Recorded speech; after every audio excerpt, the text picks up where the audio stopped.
ये खबर उत्तर प्रदेश के बहराइच से।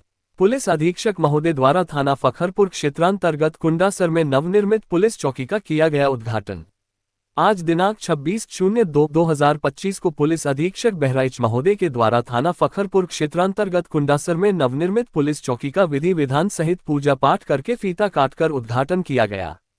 इस अवसर पर पुलिस अधीक्षक महोदय द्वारा बताया गया कि नई पुलिस चौकी स्थानीय लोगों की सुरक्षा और सेवा के लिए एक महत्वपूर्ण कदम है। चौकी के निर्माण से क्षेत्र में सुरक्षा व्यवस्था स्थापित होगी तथा आपातकाल की स्थिति में लोगों को नजदीकी पुलिस चौकी से सहायता मिल सकेगी। साथ ही अपराध की रोकथाम में भी पुलिस चौकी की भूमिका अहम होगी।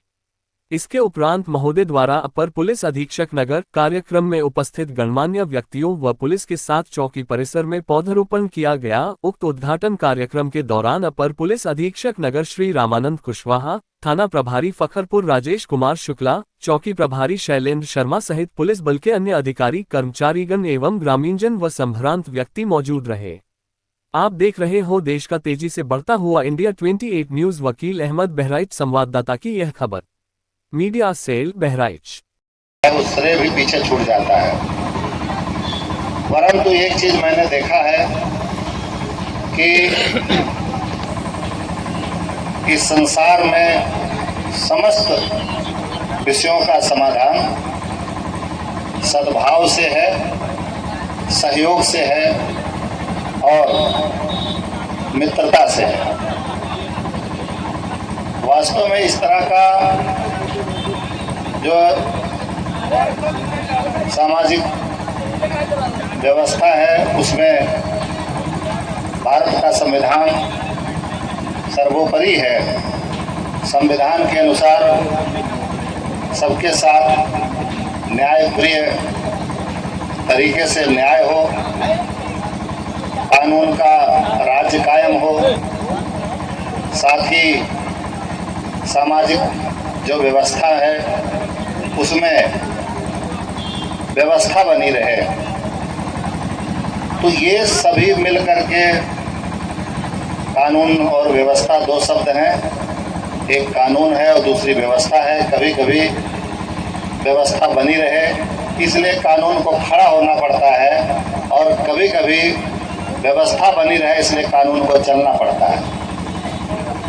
मैं आपको एक उदाहरण दूंगा, आप समझ जाएंगे कि कानून व्यवस्था कैसे बनती है।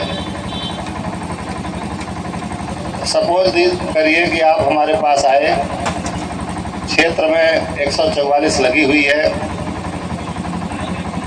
किसी का जनाजा निकलना है, किसी का दाह संस्कार होना है। कानून में तो आदेश हो चुका है जो 5 लोग हैं उससे अधिक छटवा जाएगा तो विधि विरुद्ध होगा। परंतु जो हमारी सांस्कृतिक चेतना है, जो हमारा सामाजिक संस्कार है, काफी वालों को थोड़ा रोका जाए।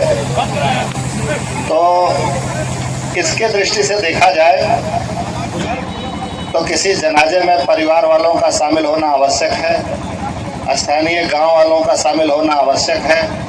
तो इसको देखते हुए हम संख्यात्मक जो दृढ़ता है उसको उसमें छूट देनी पड़ती है, उसको सामंजस्य स्थापित करना पड़ता है और ये व्यवस्था बनाने में महत्वपूर्ण होता है। तो ऐसे जगह कानून को खड़ा कर देना पड़ता है कि थोड़ी देर तुम विराम रहो, मूल भावना की पूर्ति हो।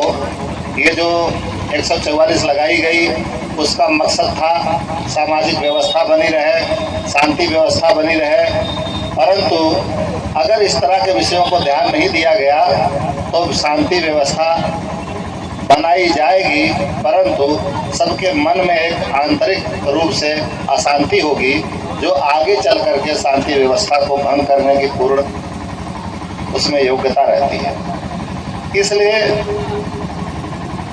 जो समझदार लोग हैं वो हमेशा देश काल परिस्थिति के अनुसार निर्णय लेते हैं और उस देश काल परिस्थिति के अनुसार यदि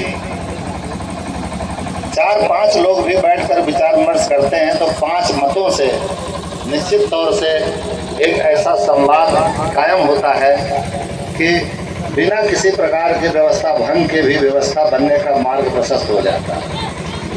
ये बात मैंने इसलिए कहा कि खाली पुलिस समाज की व्यवस्था बनाने में सक्षम नहीं है, खाली पुलिस कानून का राज्य कायम करने में सक्षम नहीं है, खाली कानून सामाजिक व्यवस्था को स्थिर नहीं कर सकता है, शिक्षा व्यवस्था को स्थायी नहीं कर सकता है, चिकित्सा व्यवस्था को स्थायी नहीं कर सकता है, और सबसे बड़ी बात सामाजिक प्रेम और सद्भाव को कायम नहीं कर सकता है।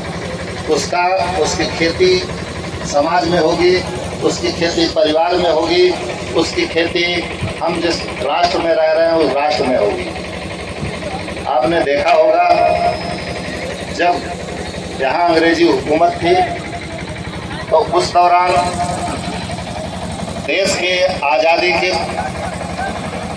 कितनी महती आवश्यकता महसूस की गई कि किसान अपना किसानी कर सके, समान रूप से सामाजिक जो परंपराएं हैं उनका पालन हो सके, लोगों का विकास करने का अवसर हो, जाति की धर्म की